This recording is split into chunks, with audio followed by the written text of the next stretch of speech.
morning, I wanted to give you a glimpse into a project that has been quietly growing in collaboration with this sacred forest and community.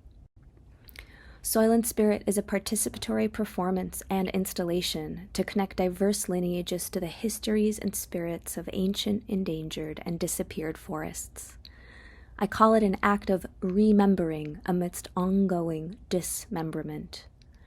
Soil and Spirit is inspired by the unknowable mysteries of soils, roots, and hidden fungi networks from carefully chosen forests across New York State and the Northeast, including Valley Ridge Buttonhook Forest.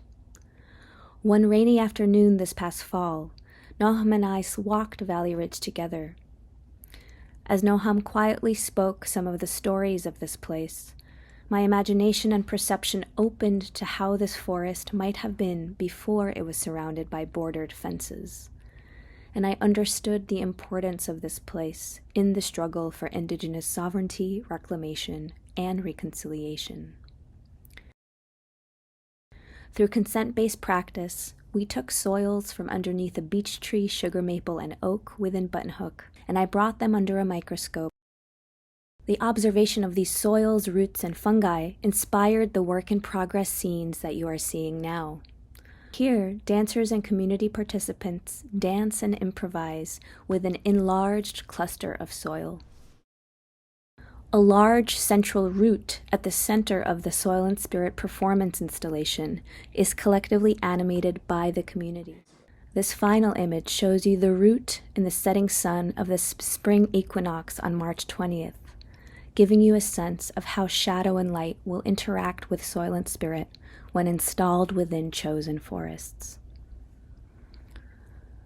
Buttonhook Forest, as so many forests and places across this country, also holds the memory of violence, enslavement, displacement, and what the Forge Project described as, quote, the intentional and casual genocides waged against the very being of our people, end quote. The intentional destruction of a people in whole or in part. Thus, the effort to protect Valley Ridge Buttonhook Forest is also the effort to digest indigestible history, to practice conservation of both forest and memory, to support the continuation of a place that was chosen by Indigenous ancestors to be ecologically and spiritually significant, and to protect a kind of knowledge that colonial violence attempts to destroy. Soil and Spirit is a participatory performance and installation to connect diverse lineages to the histories and spirits of ancient, endangered, and disappeared forests. Together, Nohham and I chose the specific place within Buttonhook where Soil and Spirit can occur, pending the consent and partnership with Brothertown Indian Nation. This chosen place is right next to the school property fence that cuts the ceremonial stone landscape in two. Let's succeed in removing that border, to getting this land back and under the stewardship of some of the people whose connection to this land goes back 14,000 years. And pending the agreement of all relevant partners, I invite you into Soil and Spirit to honor, celebrate, and remember this forest, and to attune ourselves into ecological sensory remembrance amidst uncertain climate futures. You can get in touch if you'd like through the email below.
Bethany, thank you so much. That was so beautiful. That was truly a gift to hear your flute playing, so thank you.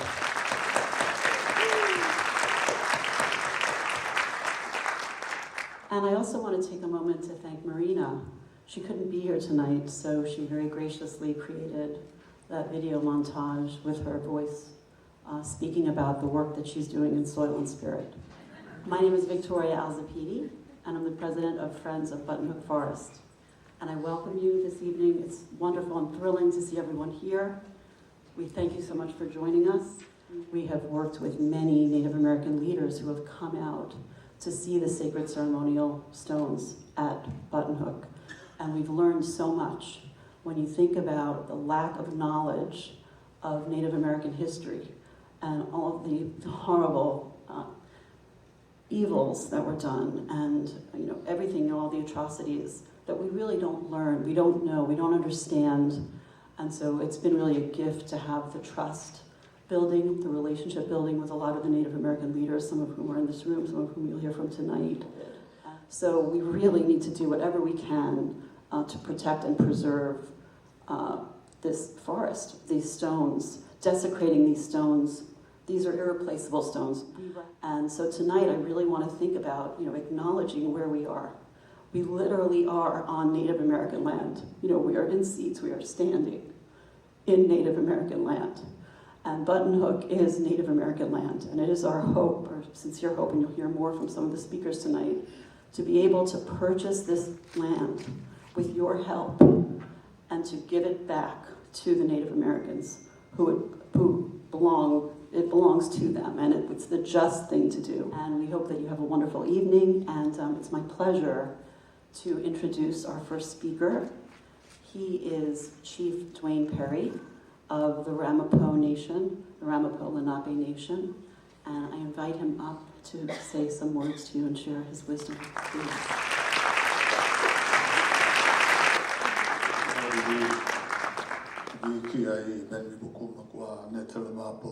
Wawashishi, Doite, Ramapough, Lenape, Monse, Chief Perry of the Ramapough Muncie people.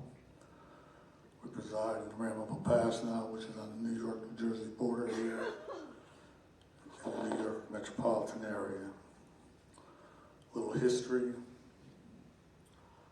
Back in the beginning of the essence of this country, when George Washington was considered a rebel,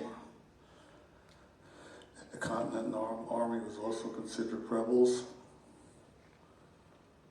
We, the Ramapough, single-handedly, after our people some were massacred and left the state, others were imprisoned, we were fortunate enough to be able to stay in our redoubt, the Ramapough Pass. The Ramapough Pass was essential to the winning of the American Revolution, without which there would be no New York, no New Jersey, and no United States of America. Well, that's quite a mouthful. How does that work? It's quite simple.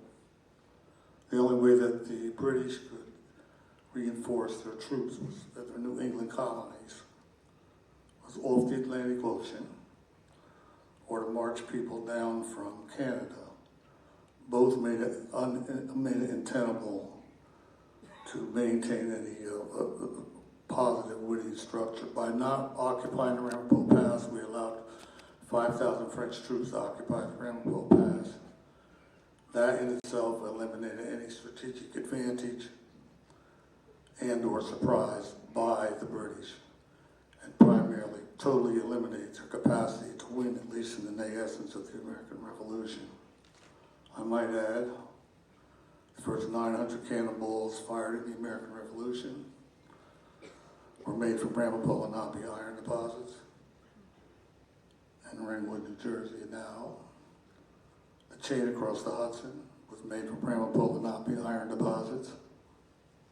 The Capitol Dome was made from Ramapough Lenape iron deposits. The Lady of Freedom atop the dome was made from Ramapough Lenape iron deposits. And I must say, the very first thing that George Washington did was to double-cross the Ramapoughs and make us the first slaves in this country. prior to any influx of Africans whatsoever. That was our thanks for help to create America.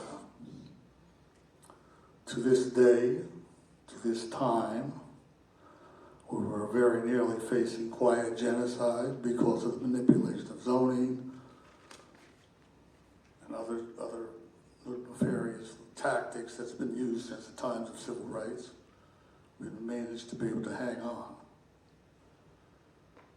But the beautiful thing is we have hung on. And what I would like to share with you and to invite each and every one of you going forward is that after our June solstice on the 21st, the 24th, we are going to be celebrating the return of the Tahiti Way, Split Rock, which is our sacred site, a power site, a site that's been considered a portal throughout the world.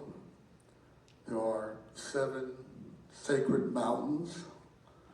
They're now called temples. They're referred to as She. They're related to the Pleiades galaxy. We were fortunate enough to learn just recently that Split Rock, the Tahiti Way, is one of those sacred temples. I say, what does that mean? We know that north, south, east, west, in ancient times, all ancient people upon the earth referred in one manner or another that they had come from the Pleiades. The beautiful thing now is we're more than overjoyed to share here with the return of Buttonhook. We need to look upon it because the mountain has been returned to the Ramapough people. And on the 24th of June, we would like to invite everyone to join us. But the very nearly the sister act of joining here with Buttonhook is the fact that we have sacred sites that have stone features upon them that were placed there by our ancestors.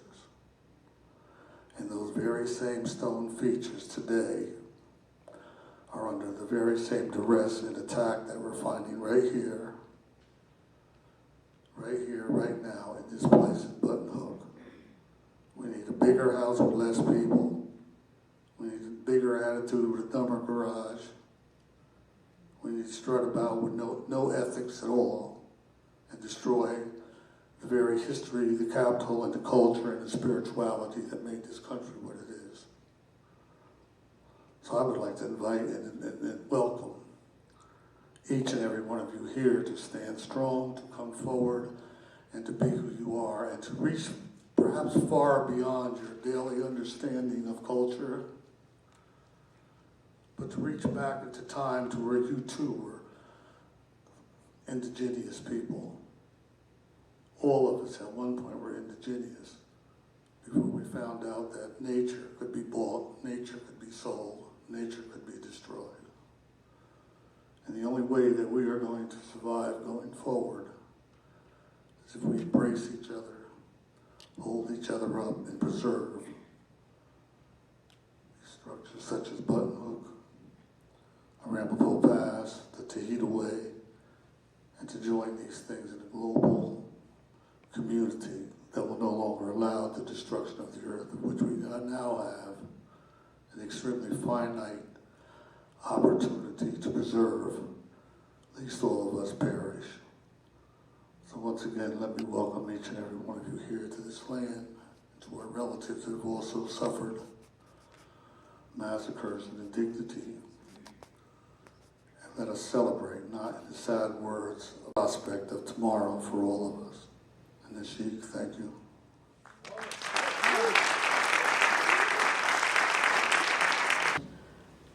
My understanding is that there was a lot of interesting collaboration that you did in getting that land back and working with the government entities and organizations, and it really sounds like a really best practice model that even we at Buttonhook can benefit from and learn from, and other groups hopefully can learn from that as well. So thank you for setting the stage there. And when I think about the Ramapough Nation, I also, in addition to Chief Perry and all of the wonderful work that he's doing, I also think about the Turtle Clan of the Ramapough Nation, and Chief Vince Mann and Nicolene Picaro are here tonight. they have come to the forest and told us so much information about the forest and what's there and the relevance and the significance and the importance. And they've come to school board meetings. Many of you know that the Chappaqua Central School District actually owns Buttonhook Forest. And we have had many opportunities to go speak in front of the school board, and they've come and been leaders with many of the other Native American folks in this room right now. So I really want to honor everyone for that voice and for joining us in this effort. And I want to now introduce another incredible person. Her name is Jessica Ryan, and she is the vice chair of the Brothertown Indian Nation Tribal Council. Many of you may know that we have been working with Brothertown in an alliance and a partnership to purchase the land from the school district, to purchase Buttonhook, and then to hopefully give the land back, as I was mentioning earlier, to Brothertown, and in collaboration with also other Indian nations as well. A number of the leaders of Buttonhook, Friends of Buttonhook Forest, have been working with Jessica and her colleague Phyllis Tusi, who can't be here tonight. She's in Wisconsin.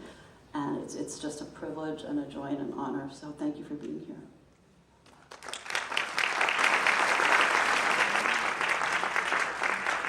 Greetings. What a wonderful evening.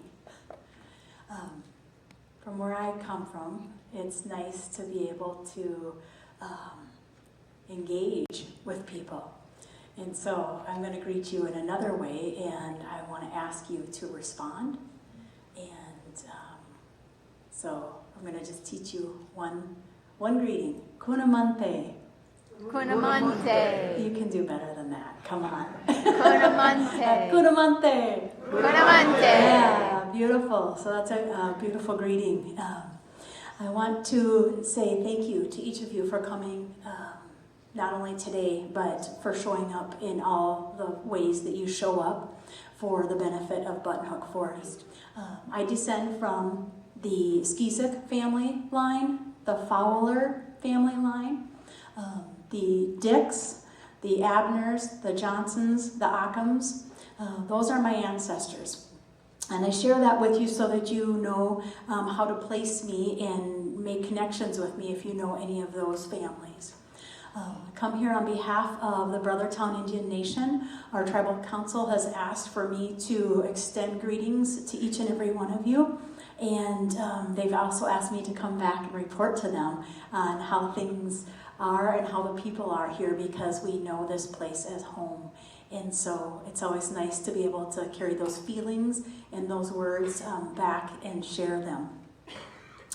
I'm going to give you a 60-second or so summary of who are the Brothertown Indians. If you haven't had a chance to read all the books that are out there and listen to people tell stories, tell our stories, I just want to summarize for you ever so briefly a little bit of our history. We are an amalgamated tribe, which means that we are tribes that came together. And we came together to live as brothers because of some of what you were able to hear from Chief Perry and some of what you probably know from reading and listening and learning about the history of this community and this larger eastern shores that we're on. The folks that arrived here were very forceful in many of their ways, and some of those ways were to move tribes back and forth to get them out of their way, so to speak. Sometimes tribes moved just because they did not want to deal with the confrontation and what was coming their way. The Brothertown obviously experienced a great deal of forced relocation. There were a number of wars that we were involved with, and over about a dozen-year period, there were leaders from 7 different tribes that talked about what can we do, what should we do to preserve our people. How are we going to save our people? Because we keep getting forced to move, and our relatives are being killed in these actions. And so there were remnants of a number of different tribes that you know today, some of them that you don't know that are no longer here.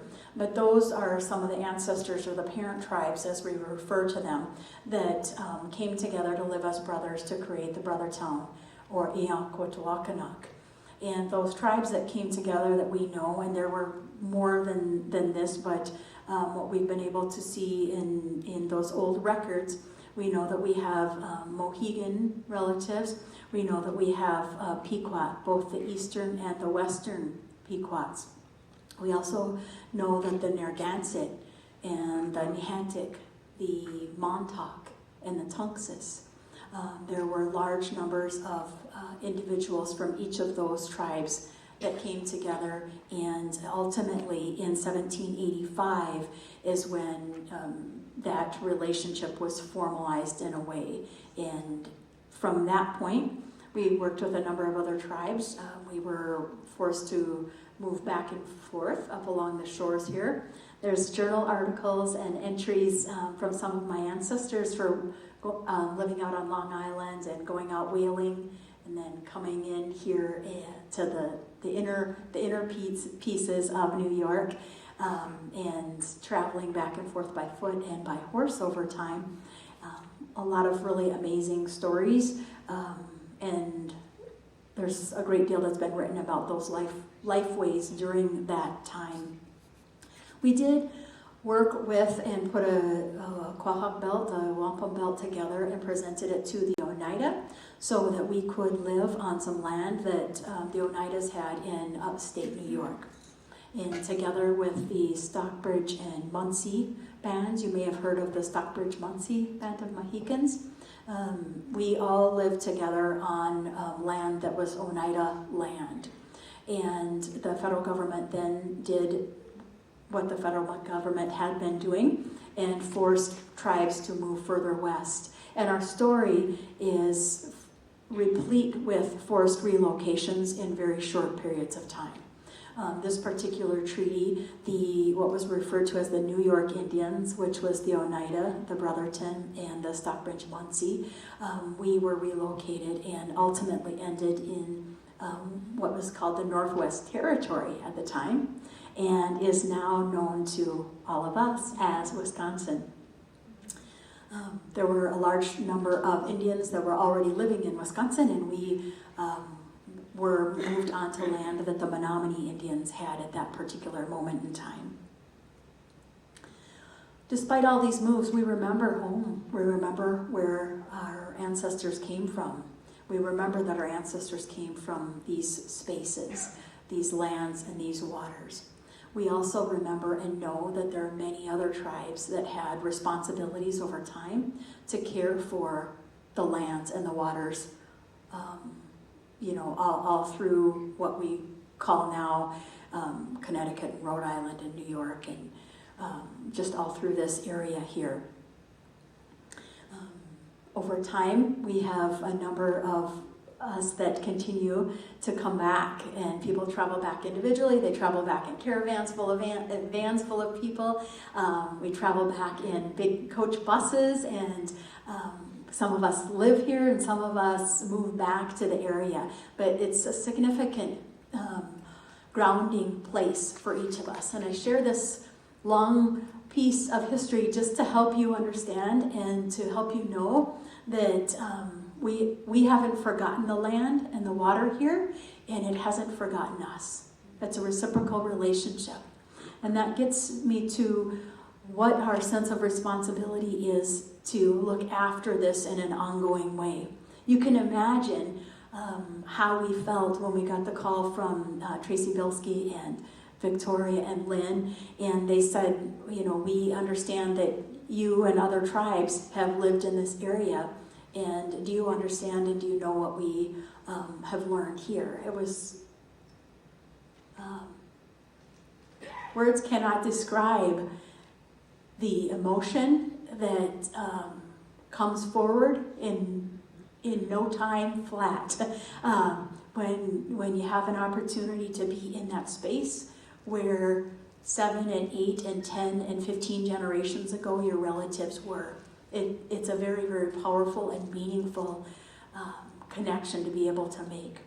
And so it was a unanimous determination by our tribal government to join in the efforts to preserve and protect this land and the waters the stones that are here, the animals, the plants, the trees, all that is in this space. We have a fairly long history in our community of trying to look out for the water, and I just want to share 2 projects that we're working on briefly with you. We continue to do what we can for the large body of water and all the related waters and tributaries for where we were relocated to. If you look at the state of Wisconsin, you'll see the largest inland lake is labeled Lake Winnebago, and she has many waterways connecting to Lake Michigan, for example, and to the Bay of Green Bay, and there's some other ancillary lakes that relate to it, the Fox River, the Wolf River, Lake Poygan, Budamore, Winneconne. There's a number of waterways there that are really critical, and we're doing all that we can to pitch in and help protect and preserve those waterways, because we believe that water is life. We know that if we do not have water, nothing lives. The plants, the trees don't live. Our swimming relatives, our 2-legged, our 4-legged relatives, our flying relatives, everybody needs to have water. And so we've been working really diligently and consistently to collaborate with our community beyond our tribe to try to help us, all of us, increase our level of knowledge and understanding about the importance of it, and then increase our actions to improve and give back in a good way. And we're undertaking a significant project that's looking at wild rice and water quality and soil quality. And I share all that because when we learn about the water that is here and the importance of the waterways that are protected beneath these rocks that we have in this area, it's absolutely essential that we do in a collaborative way everything that we can to protect and preserve those waters underneath, those beautiful stones that are protecting the water, and then of course all of us that are living on top of those rocks and the land. We need to look after those relatives as well. So I'm very excited that you're all here tonight. Looking forward to continuing in a collaborative way and in a good way to seeing what we can do together to preserve and protect Buttonhook. Thank you.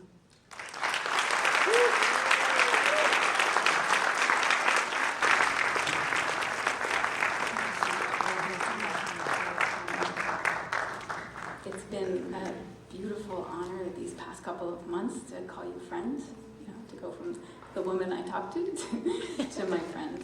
So thank you for that. There was a bunch of things here I was going to say, but I don't need to anymore. If I haven't met you yet, my name is Lynn. I was the anxious one at Chapin. Thank you for your patience, by the way. But Jessica basically just introduced this when she said the phrase, "We remember the water and the water remembers us." That pretty much says it all. So we have been given permission to share a video with you tonight. It's a short video, but it's really beautiful. And the video starts with an Algonquin water song that expresses the love and gratitude for the water and raises the consciousness and connection of women with Mother Earth's greatest resource, this gift. The song is easy to learn, and it was the intention and the hope of those who created it that it be sung by millions of women so that it can increase their connection and awareness with how they connect with water, from the shower water to the water that they bathe in, to what's in your tea, to what comes out in your tears. So without further ado, we have the video.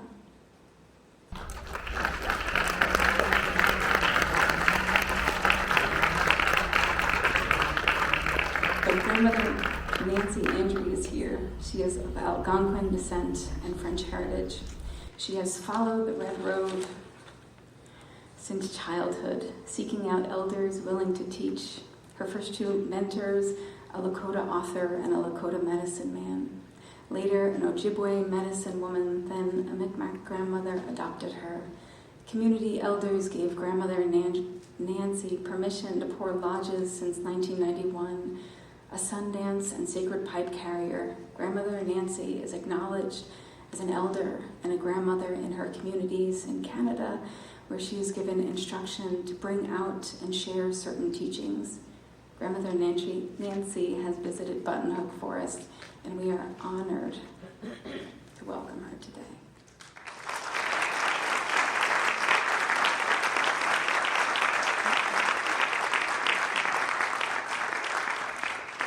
It is my honor to be here.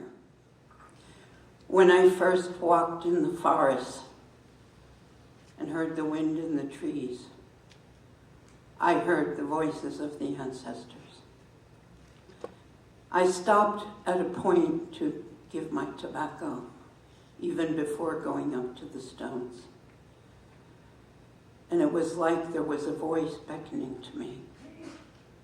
There's an aquifer here. Me, the water protector, I'm very mindful where there's water. You know, indigenous people had no concept of owning land. How do you own what the great Creator made? We are the land is us. Our bodies come from the minerals and the things in the ground. To it we will return someday. Our ancestors took only what they needed. They shared and they gave back to the land. There has to be reciprocity. You can't just keep taking from our mother, the earth. Will there be no places left where the wild things can be? This is why this forest, this little piece of what Creator made perfect and beautiful, needs to be protected. Native people think 7 generations ahead, even though they have suffered enormously. The truth isn't even told about the history of the nation in which we live, but the truth is coming out. The native people knew that every medicine we needed came from our mother, the earth. In hard times, they shared with each other. They had a code of ethics, a spirituality. Spirituality is very different from religion. And that spirituality was that we are just a piece of the earth. We were sent to be the caretakers of, not to have dominion over anything. And we two-leggeds, we haven't been doing such a good job. Here's an opportunity for everyone to say, we're thinking 7 generations ahead by preserving this historic and beautiful piece of ground so that children can walk and hear the birds. A little squirrel came and sat with me. People often ask, what are these stories we hear about natives could talk to the animals? Because when you are that close to nature, the vibrational levels of your consciousness arise. We have too much distraction and clutter. There are only a few left who can still truly communicate. But let's preserve this little piece so that children can go and sit and talk with the squirrel like I did, so that we can hear the wind in the trees, which could be the whispers of our ancestors speaking to us. I implore any of you that can help in this endeavor. People have worked so hard. It's a great honor to be here with you all. Please help preserve this beautiful part of Mother Nature and what the original people had here once upon a time. Chimigwech, thank you for listening.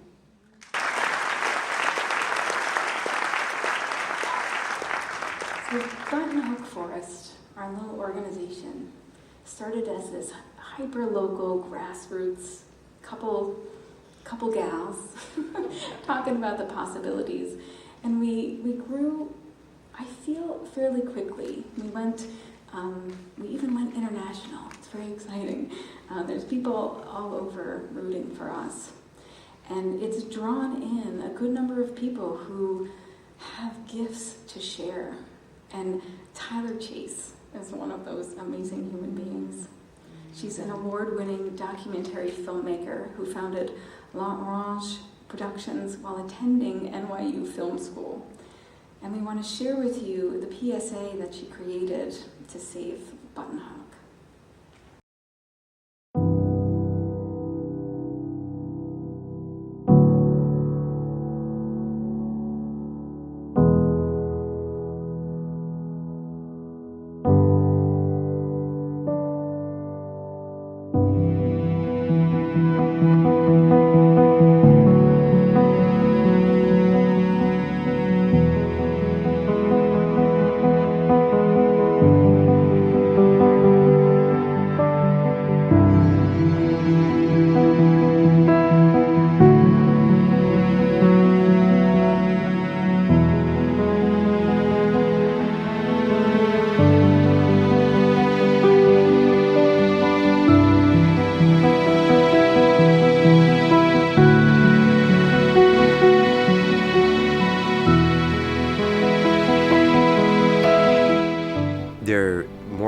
These places are disappearing, and we're going to arrive at a point fairly soon if we don't do something where we have erased the ceremonial features from our landscape. That's not good for us spiritually, culturally, or historically. And I think the same way we preserve Euro-American history, we need to preserve Native American history if we want to connect ourselves together and have a whole culture that has roots.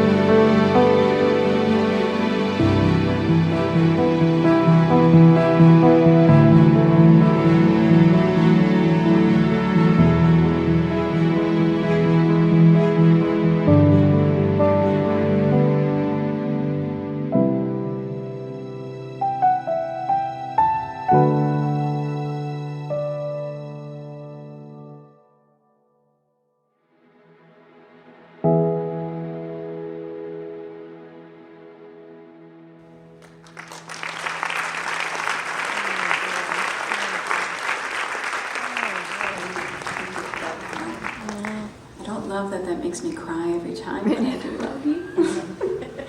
So Tyler Chase has been out to Buttonhook many times in all seasons, and she's been filming her upcoming documentary, Always Here, Preventing Cultural Erasure of Indigenous Sacred Sites. She's been traveling around the country filming these sacred sites in need of protection. She's visited Buttonhook, like I said, in all weathers, including on the winter solstice and sunrise. I know because I was there. She's been out to the board meetings for CCSD with us, and she's used her drone to capture beautiful footage of Buttonhook. Let me introduce our friend, my dear, Tyler Chase.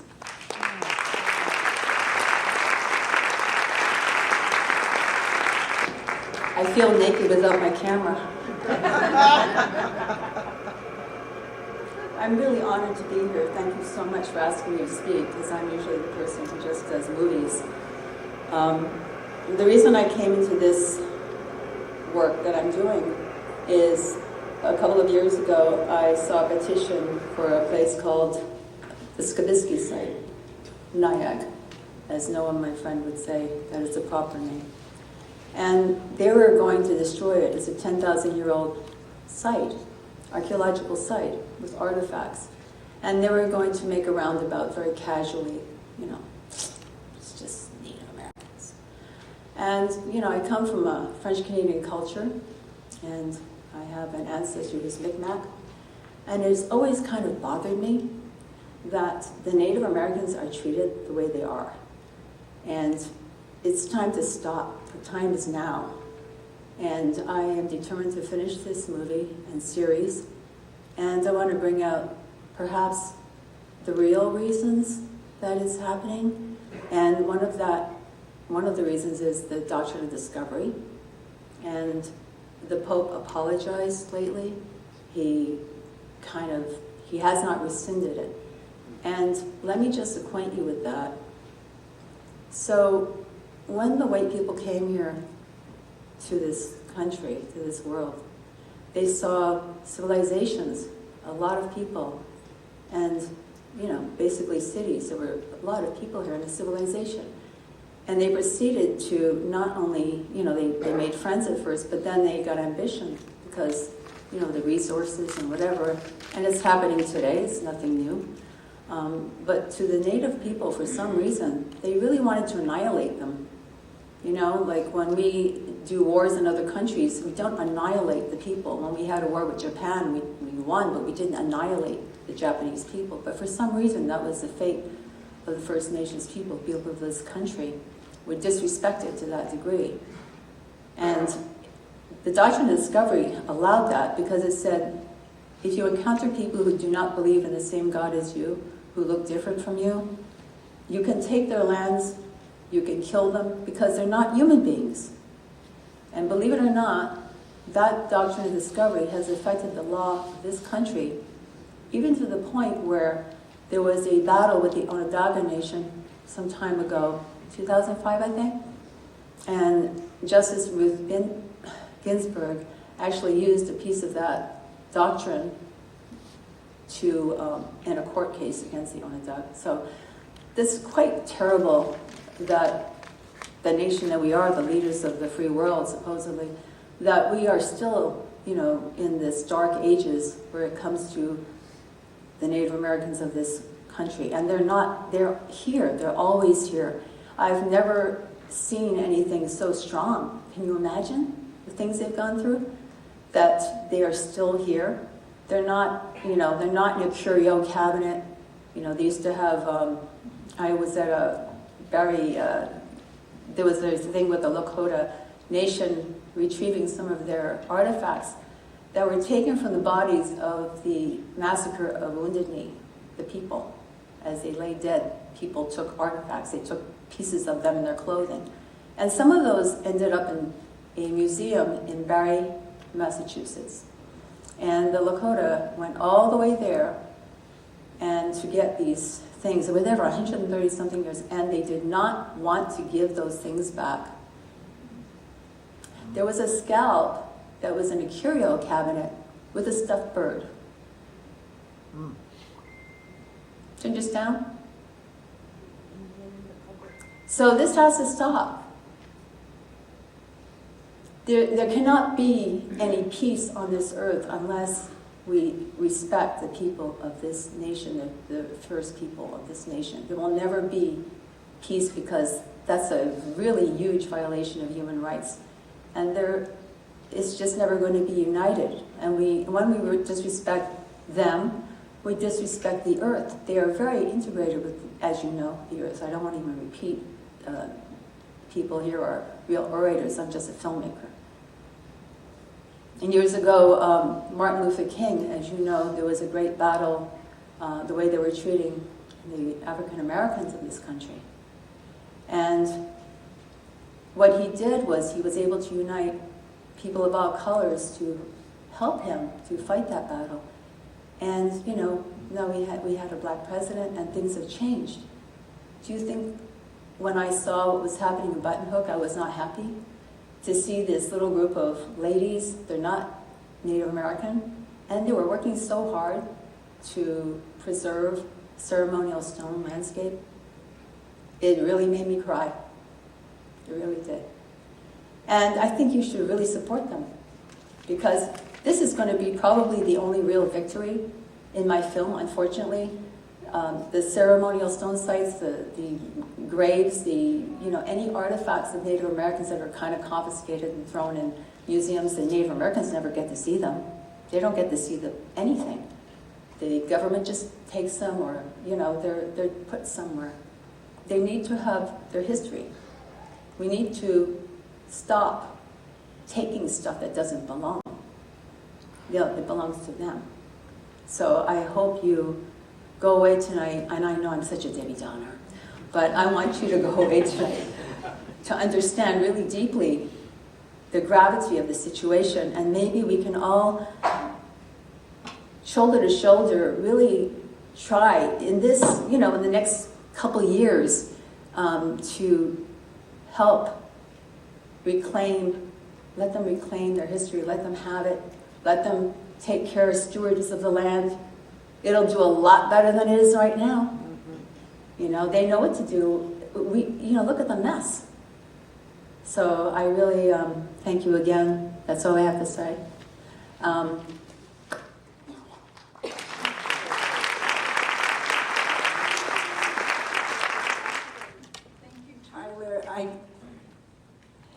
I just want to say thank you, and thank you for your support, and your courage to document this is so immensely important.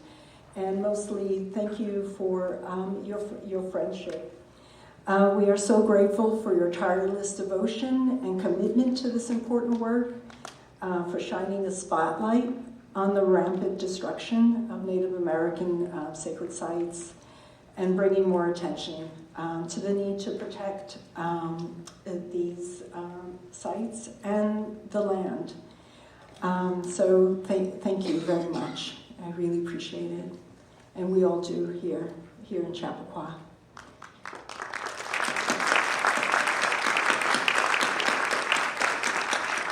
And now we are in for a musical treat from Connecticut, all the way from Connecticut. We have Guy Tino, who has been a songwriter since high school. He began singing with bands while earning an English degree at Kenyon College, and co-founded the Providers after graduating. The Providers recorded 4 albums and played extensively around Connecticut and New York between 1994 and 2002. Guy has spent the past decade playing many venues around the state. As a solo musician, he has been a mainstay of Bridgewater's Roots Rock Review, participating in multiple concerts with the reviewers. We are thrilled to welcome him to the stage at Chapin tonight. Thank you. The Cuyahoga River became known more for being an example of industrial waste because it started on fire so often, including one time in 1969 that Randy Newman wound up writing about in the song Burn On. So it is referenced here in this song, and the lyrics that Michael Stipe wrote really, they serve a dual purpose. They're really telling the same story from 2 different generations. It is speaking in the voice of the settlers that pushed out the tribes, and it's also speaking in the same voice of the later generations that polluted that beautiful river. And it still resonates so strongly after almost 4 decades out there. Really, we need to be better stewards of ourselves. And this is a reminder of that.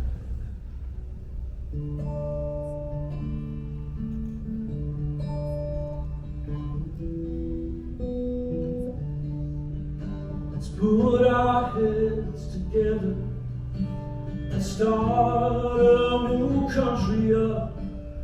Fathers tried, erased the parts we didn't like.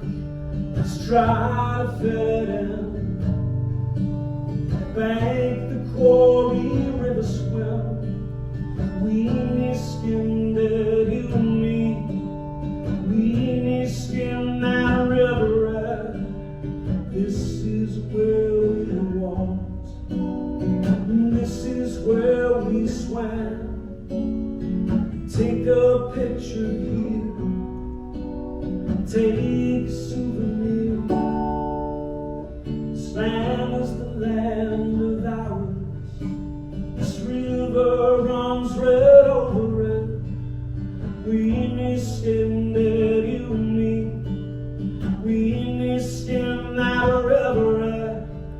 He gathered up our friends, banked the quarry river swell. We missed him, that you and me. Underneath the riverbed, this is where we walked, this is where we swam. Take a picture here, take a souvenir.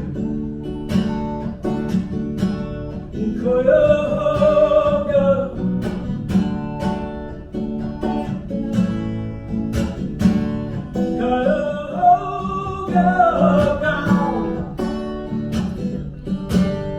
let's put our heads together, start a new country up underneath the riverbed, burn the river down. This is where they walked, swam, hunted, danced, and sang. Take a picture here, take a souvenir.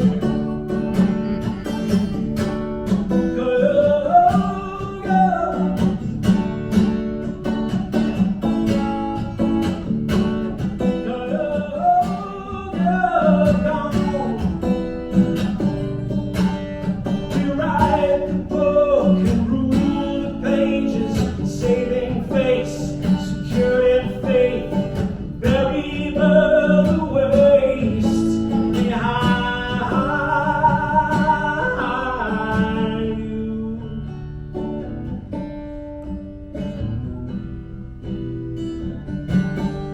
This land is the land of ours.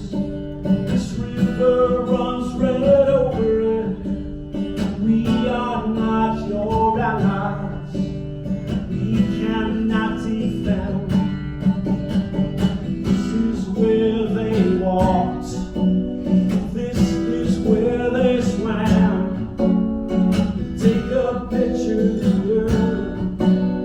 Take a souvenir.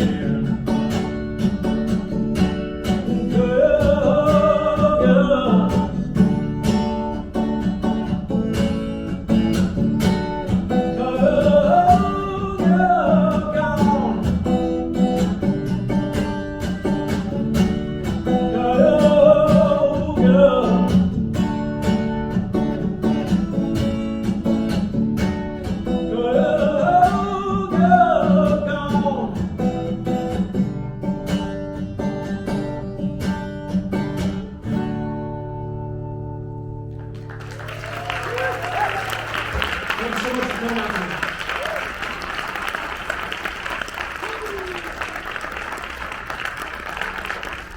Nohham, Cachat, Schilling lives in Western Massachusetts but has roots in this area and has been an important voice speaking up about ceremonial site at Buttonhook Forest to our town of Newcastle Planning Board and to the Chappaqua Central School District. Nohham is Mohican and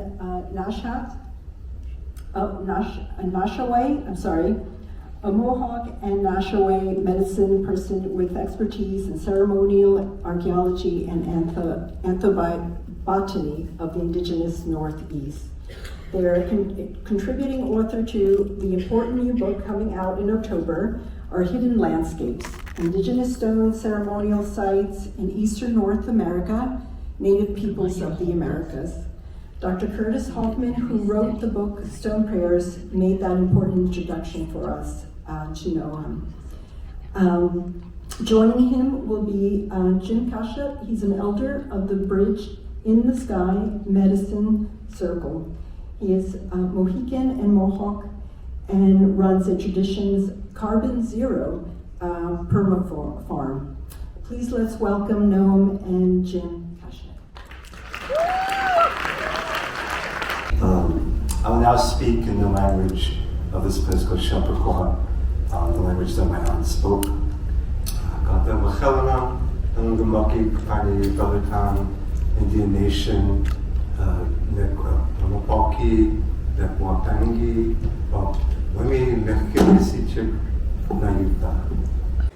I would like to recognize our neighbors and relatives in the Brothertown tribal nation, the Ramapough, Wappingers, and all indigenous people of the region. Nohham, I guess you already know that. Is this real okay? Nohham, Tani Richia Chichim Namaktasis, Labilwenzu Lenape, Hummingbird. Friends, stick to my notes, so stay on time. We came here through a land thick with personal memory and family legacy. On the way, we visited my parents' resting place and Chief Katona's resting place. We passed so many ancient sites along Siskoo and Chappaqua Creeks on the way to Valley Ridge that trace these places so we could come here. We had to be here today, and here's why. A little bit of new news that for example, just yesterday morning, 7:30 in the morning, I discovered that there was an excavator across the road from our farm where the ancient dunes where our ancestors lived and buried our people are, and no warning, no permits, and no law behind that. So we need to be here today. When I first lived here, there were very few houses around. The endless woods and the stone legacy of our ancestors there taught us all about this land. And now, most of these sacred places are damaged or destroyed. My departed elders, pastor, were very wise.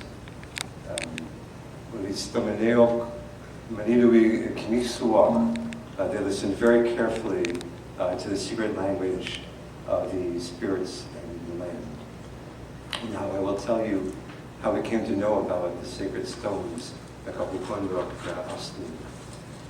This is the tradition of Gochumsna Pechopus, our grandfather at Cedar, of Nekok, the I guess we call it in English great sages, but it's not a perfect translation.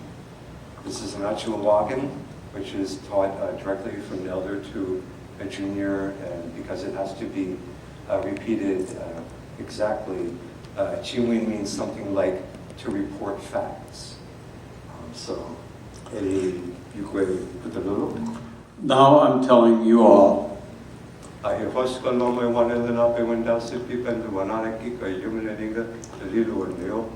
very long time ago in the history of the Delaware people, as we have heard how our departed elders said,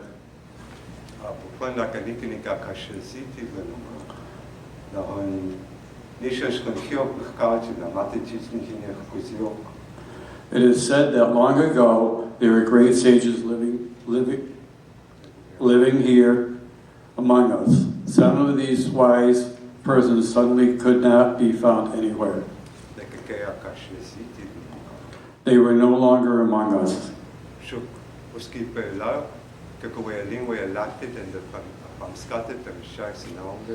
However, some youths received a blessing of something while walking in the rocky ridges.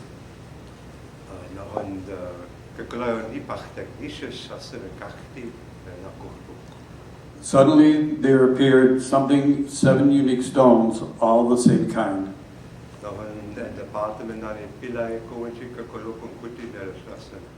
Then it is said, while a youth was praying, from there one of those stones spoke something to him. That's how the spirit stones became known to them.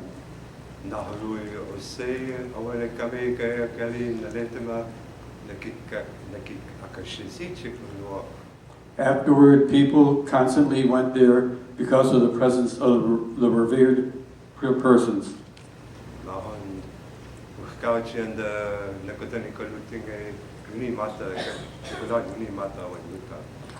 Then it's said that suddenly, when one group was making pilgrimage, no presence could be found around there. And it was a long time before anything was found again.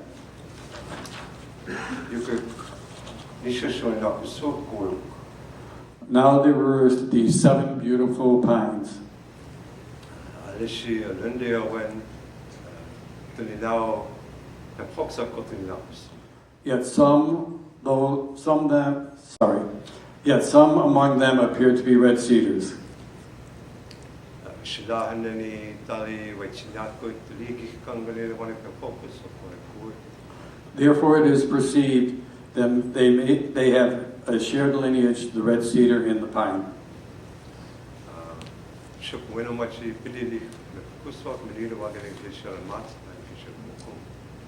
Though they were differently endowed with spirit power when they were formed by the Creator.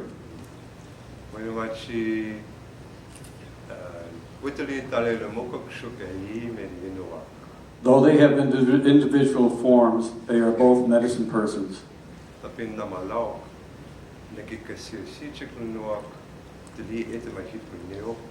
Again, they saw these revered persons that had become trees.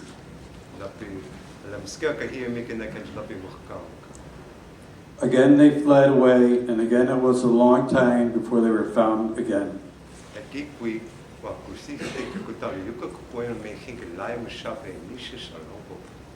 About the same time, it became known that something appeared in the heavens high up at the zenith, 7 stars.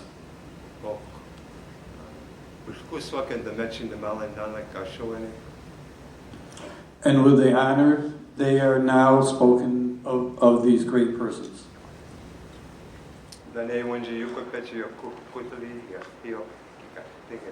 Consequently, to this day, they never stay in the place over the course of the year.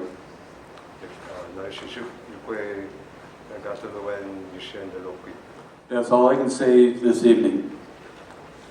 Jim here of Namatasis is my elder, so he's very humble, but whenever I make a mistake, he always knows. He'll always say he doesn't know anything, but he knows. He knows when I make a mistake. That's why we need our elders next to us. So, and as we come forward, to put this in context, we recognize our departed passing each mid-August in meteors as they go through the Milky Way.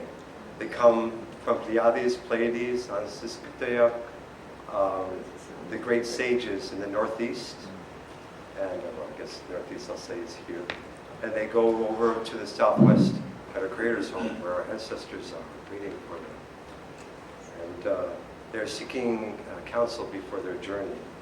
Venus as Mishanagas, Pleiades or Pleiades as the great sages. We're going to connect us in ceremony at the end of this month, and then 6 months later, again, as the bear, as Ursa Major or minor, which goes into her den in the northwest. Again, we connect to ceremony. In this way, the medicine wheel is formed.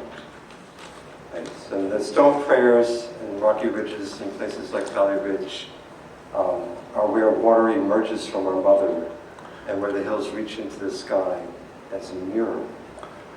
There, the Valley Creek carves out the center of the medicine wheel going south to north. And on the northwest lookout, our ancestors are still there, watching for migrating herds in the archaic times. And then later in the woodland, Andry left a quartz point there for us to find. And nearby southwest is our burial ground at Wolf Hill, if you folks are familiar with Wolf Hill. And in the southeast is one of our old villages. In the center there, where the water passes between the rocky ridges, just like in this story, the stone prayers mark out what's in the sky. The great sages, Pleiades, Venus, and all of our stories, the bear and planets and the stars each have a place in our narratives and in our spiritual life. And we come together with all this in ceremony to keep the world well. At the Kakuwatua and the Huitakamikai. There's more we need to know in this world than one person can ever learn.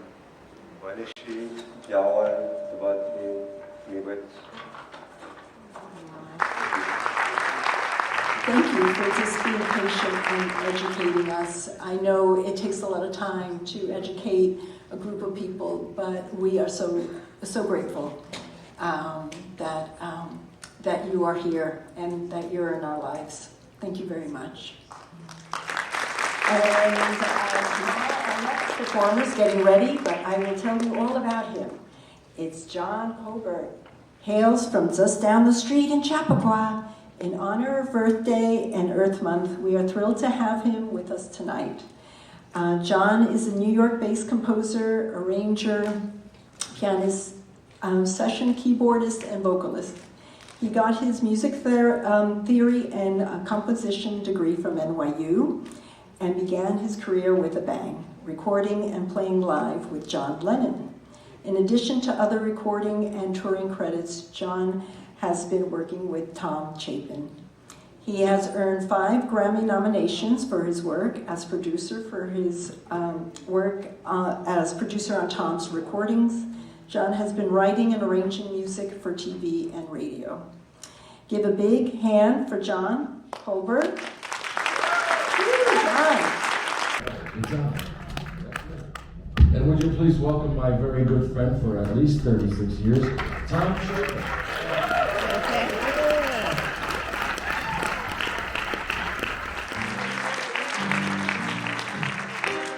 This one's what Pete Seeger, who used to work with a lot, would call a zipper song. Okay?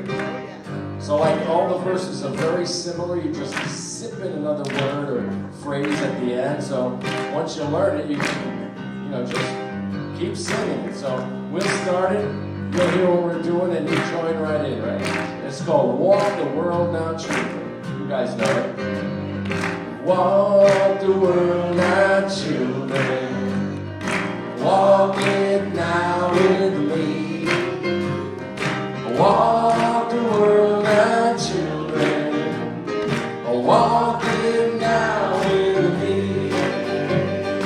Walk the world now, children.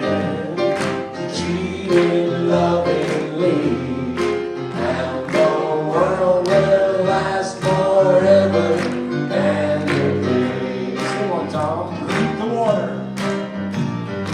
Drink the water, children. Drink it now with me. A little louder. Drink the water, children. Drink it now with me. Oh, drink the water, children. Treat it lovingly, and the world will last forever and a day. Now we breathe the air now, children. Breathe the air now, children. Breathe the air now. Breathe it now with me. Breathe the air now, children. Breathe it now with me. Oh, oh, oh. Breathe the air now, children. Then treat it lovingly, and the world will last forever and a day. By yourselves, work the land now, children. Work the land now, children. Work it now with me. Work the land now, children. Work it now with me. Work the land now, children. Treat it lovingly, and the world will last forever and a day. Johnny, play one. Play one.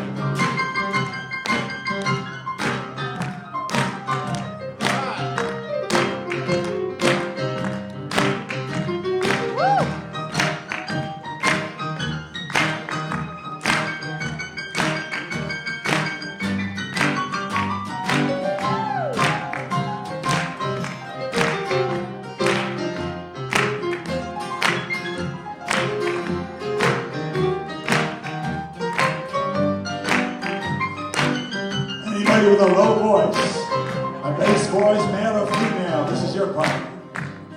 Walk, walk, walk the world now. Walk, walk, walk the world now. Walk, walk, walk the world now. Walk. Everybody else, sing walk the world now, children. Walk the world now. Walk the world now, children. Walk the world now. Walk it now with me. Walk the world now. Walk the world now, children. Walk the world now. Walk it now with me. Oh, walk the world now, children. Treat it lovingly, and the world will last forever and a day. One more time. Walk the world now, children. Walk it now with me. Walk the world now, children. Walk it now with me. Say the Buttonhook, say the Buttonhook, treat it lovingly, and the world will last forever and a day. And the world will last, and the world will last forever and a day. One more time, and the world will last forever and a day.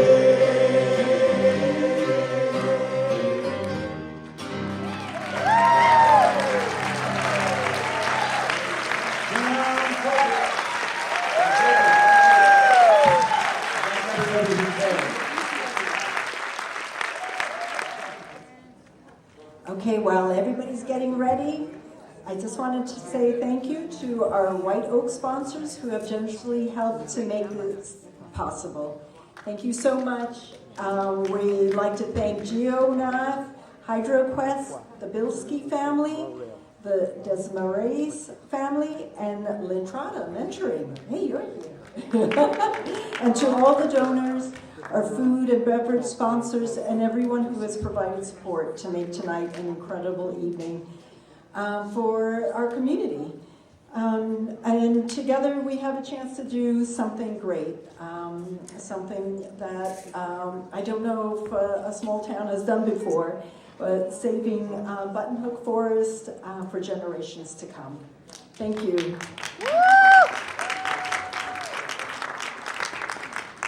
Well, thank you. We are the Walkabout Clearwater Chorus, and we're so honored to be with you tonight. Our music tonight speaks of action and resistance. And as we sing these songs tonight, we're going to be remembering Harry Belafonte, whose life spoke of action and resistance. So we at Walkabout Clearwater would like to thank, and we proudly support, the work being done by Brothertown Nation, as well as the local organizers that are preserving Buttonhook for our future generations, for Indigenous peoples' sacred sites, as well as for our planet. This next song, written by Pat Humphreys of Emma's Revolution, talks about the power of individual people, average people, people like you, people like us, to make a difference. Tyler Chase spoke earlier about Martin Luther King Jr. and the impact that he made. We talk in this song about marchers for civil rights. We talk about Greta Thunberg, who sat down for climate action, for Toccata Iron Eyes, who stood up at Standing Rock to protect water, which is life, as well as people today, like you, like us, who are here to make a difference today. So please sing with us as we fight injustice and as we work towards better times. We are all bound for freedom.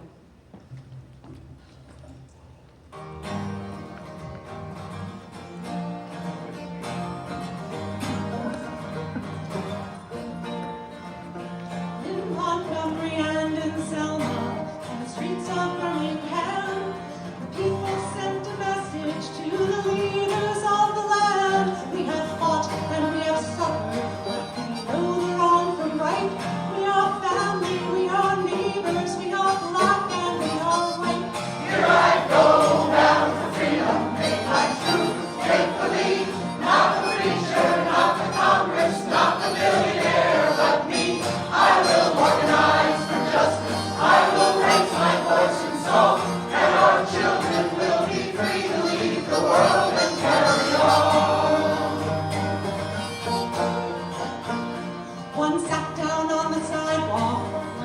up for her land.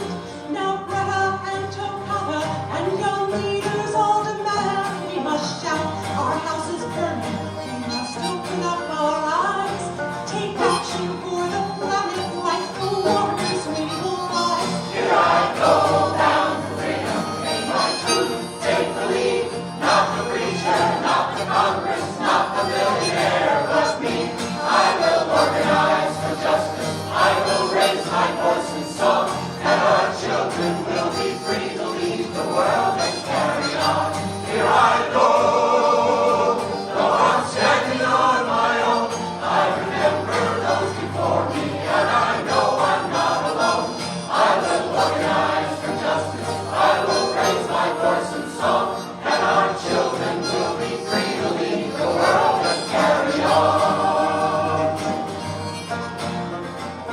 From the streets of New York City, across the ocean and beyond, people from all nations create a common bond.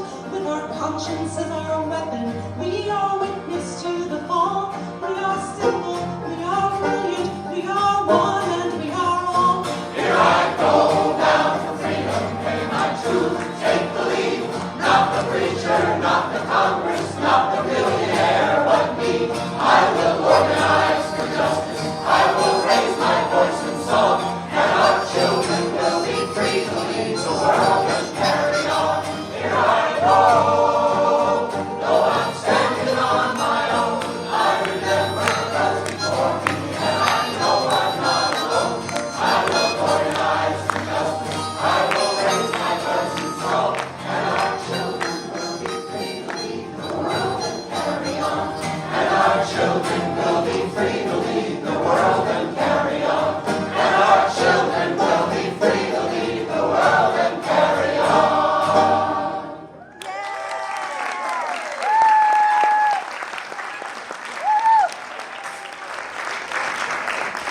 Okay, I'm wearing a special t-shirt tonight, so I gotta show this off before I sing.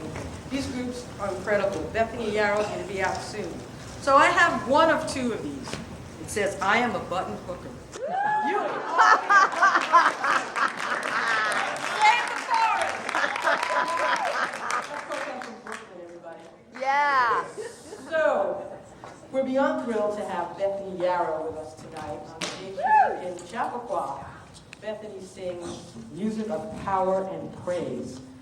She is a songkeeper, earth activist, and student of the spiritual traditions of the Americas. She will be singing with the Walkabout Clearwater Chorus, an incredible group of volunteers who just give their time and efforts to get the word out about the need to save the planet and other things. Bethany is also the co-founder and co-director of Waterfall Unity Alliance. It's a coalition formed in 2015 with Ganyaka Haga, that's a hard word to figure out, and Mohawk leaders who successfully helped to stop the Constitution fracked gas pipeline through New York State. The Waterfall Unity Alliance continues to work on water protection and alliance building. We are grateful to have her here with us tonight to share her magic, spirit, words of encouragement for our efforts to save Buttonhook Forest. So here, Bethany Yarrow. And by the way, she has a dad who's pretty cool too. His name is Peter. Wow. Paul and Mary. Take it away. It's an honor to be here. There are many dear friends, old friends, relatives here tonight. And to be asked to come and support in this way. I'm here as a part of the Waterfall Unity Alliance, and we, together with other groups, we did stop a pipeline, a big frack gas pipeline. It was a huge victory. It was a coalition of groups, and then the Waterfall Unity Alliance were Ganyakahaga, who are the people of the Flint, and also known as the Mohawk people, came down to stand with us back to their ancestral lands, where I live in the Schoharie Valley, or Skoharie, which is the valley of cleaning, of renewal.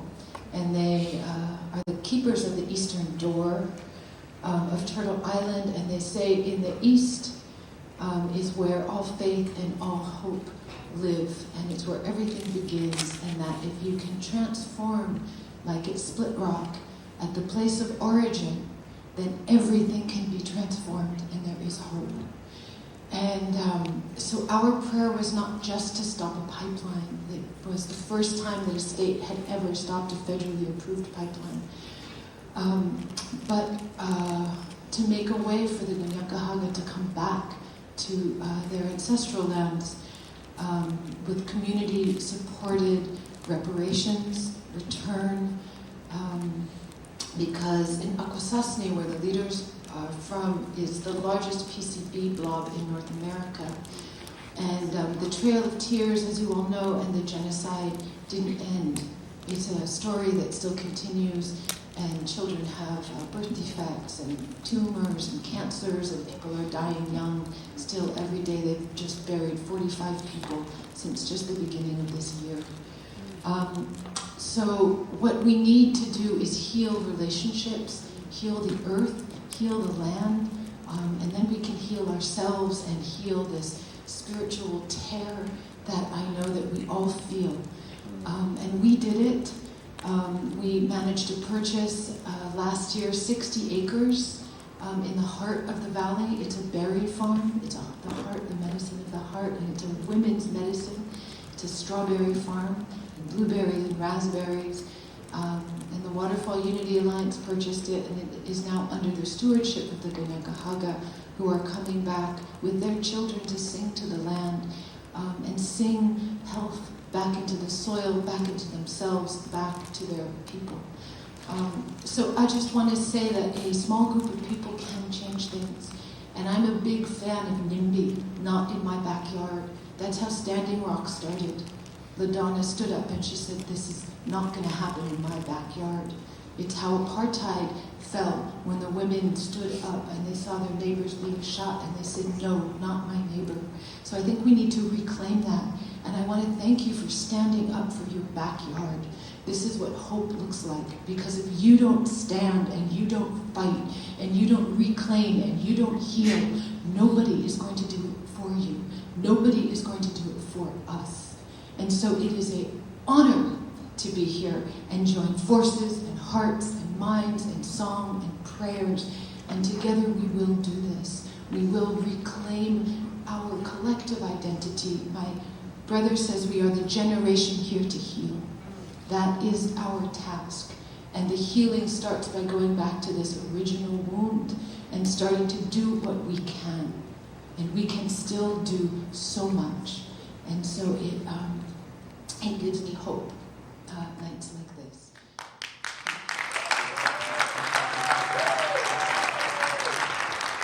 And so I'm going to sing also Song to the Water. It's the first time singing it with the glorious Walkabout chorus. But I have a special guest here, a Gunyakahaga co-leader of this effort, who is in the midst of starting a language immersion school, because you can't ask people to give up their language to come back to their land. The land and the language and the spirit and the coming back to self are all intertwined. So Sandra, dear, stand up if you'd like to come up here. She doesn't want to? No way. Okay. Well, she's here in the audience. And she's been sitting next to me going, oh my God, all these people are so amazing. And she drove all the way down from the other side of the imaginary border, there in northern imaginary New York. And she brought her rattle. You gonna come over? Come on, Sarah.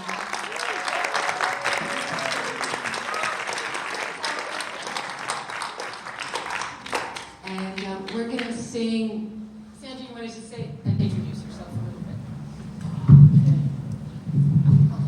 Okay. Segos gonna go. Owana go ne you chat ne go. My Mohawk name is Owanago. That was given to me here to walk on this earth My English name is Sandra. I don't know what else to say. I'm sorry. I wasn't scheduled to be singing with Bethany, but.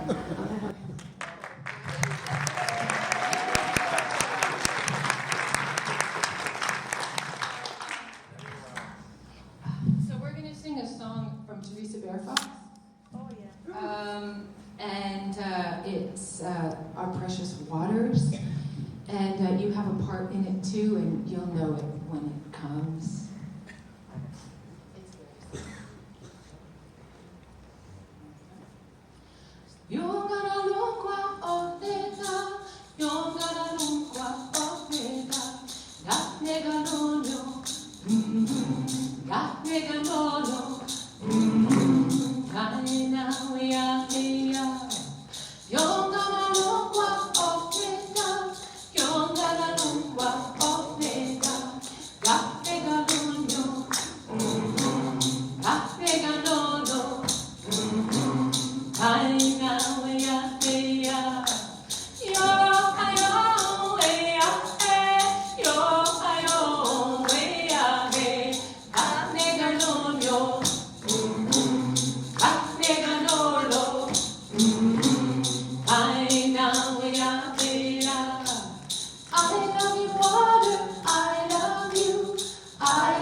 That means a big thank you.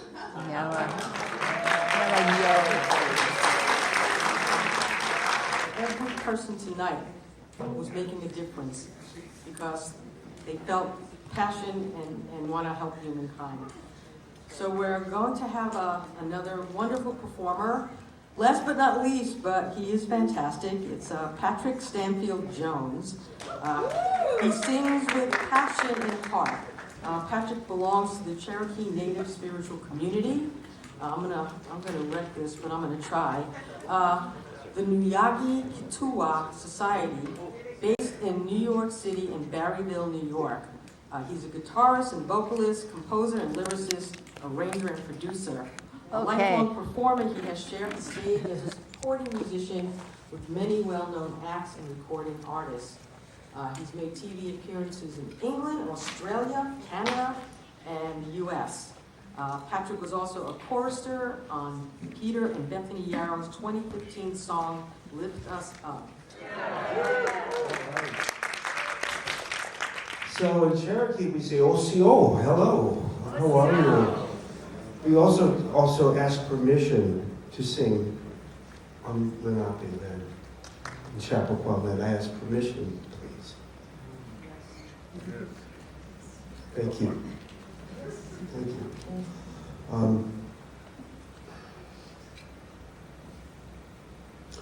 My mother told me when I was young that I was Cherokee. And the song that I'm going to sing is based on my history. Now, I was brought to a Catholic school. I was brought up in Englewood, New Jersey. And I was brought into the Cherokee faith and the Cherokee religion in 1992. My sister introduced me to a Cherokee priest, and I was given a Cherokee name 23 years ago.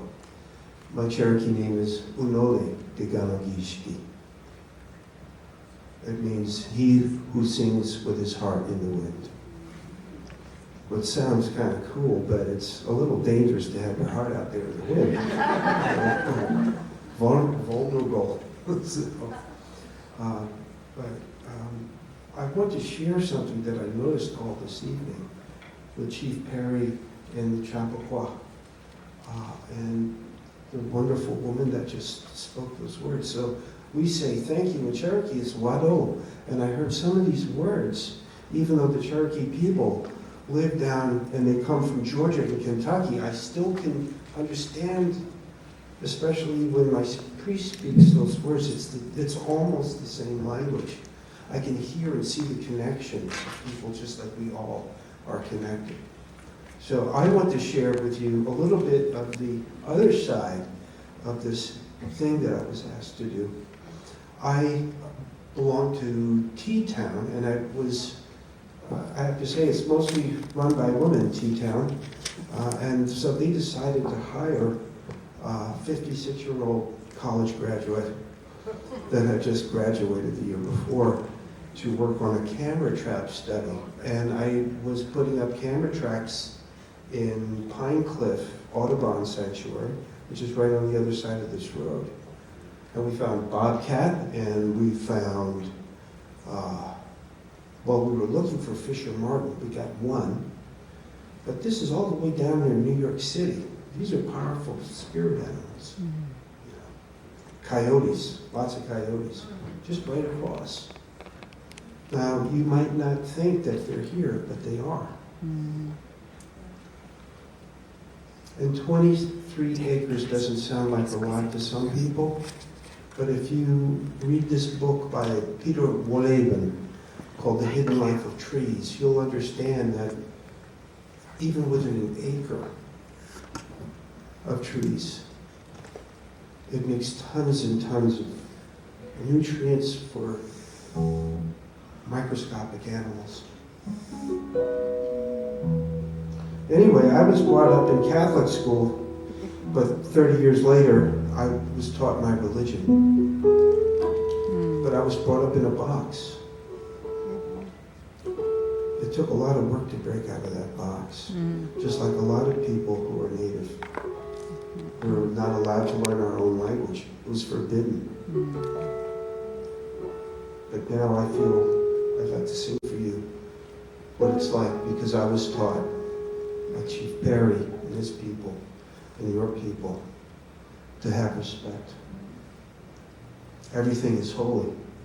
Everything is holy now.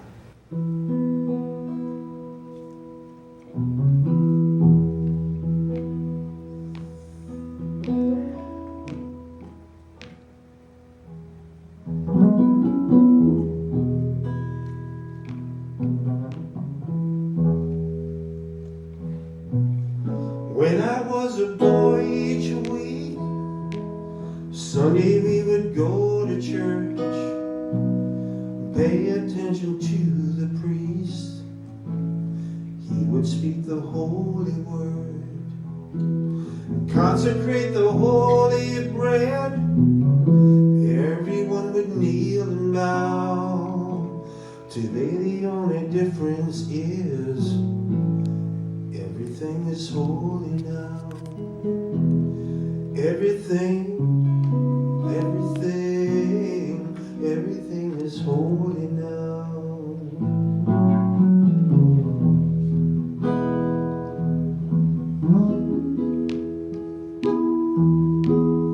When I was in Sunday school, we would learn about the time Moses split the sea in two. Jesus made the water wine. I remember feeling sad. Miracles don't happen still. But now I gotta hold my breath. Everything's a miracle.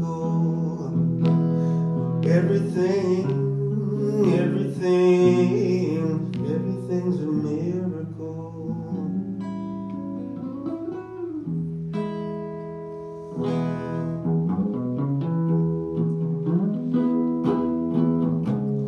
Wine from water is not so small.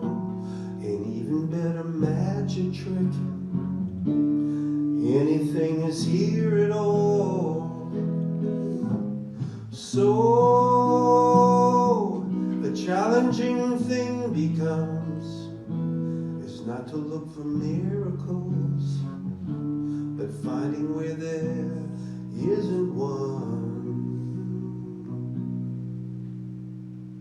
Holy water was rare at best, barely wet my fingertips, but now I gotta hold my breath, swimming in a sea of it.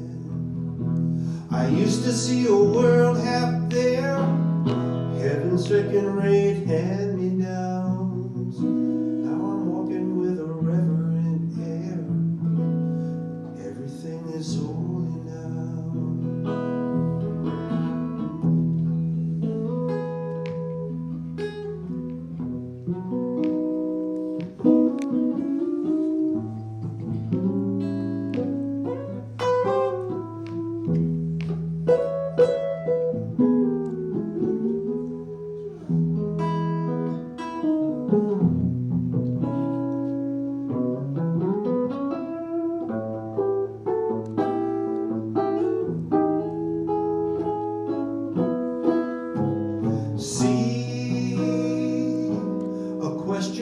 Child's face, say that's not a sacrament.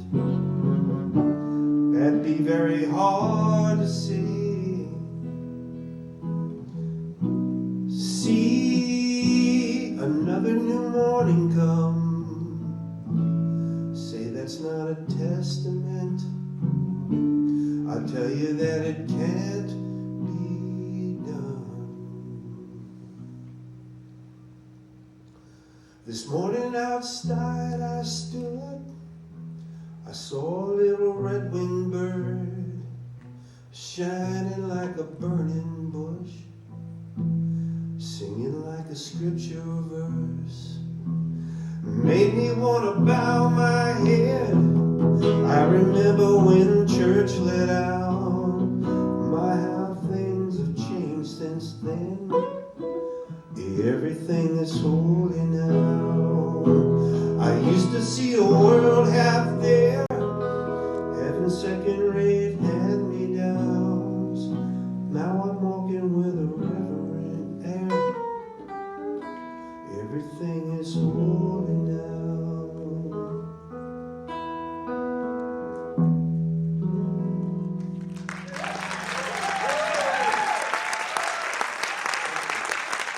So I just want to recognize the committee of folks. And she wasn't on stage at all tonight, but Nope. Tracy Bilski. Tracy.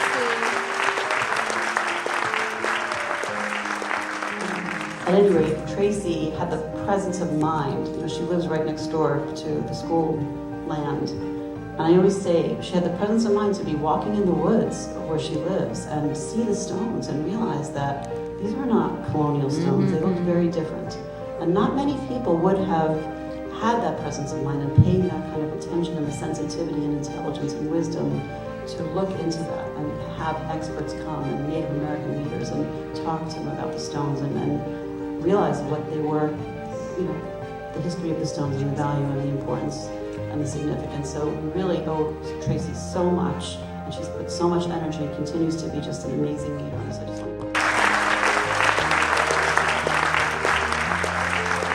And all of you, just thank you again for being here. We are so thrilled that you're partnering with us and working with us, and we look forward to many adventures together. And let's save this forest. Have a great night.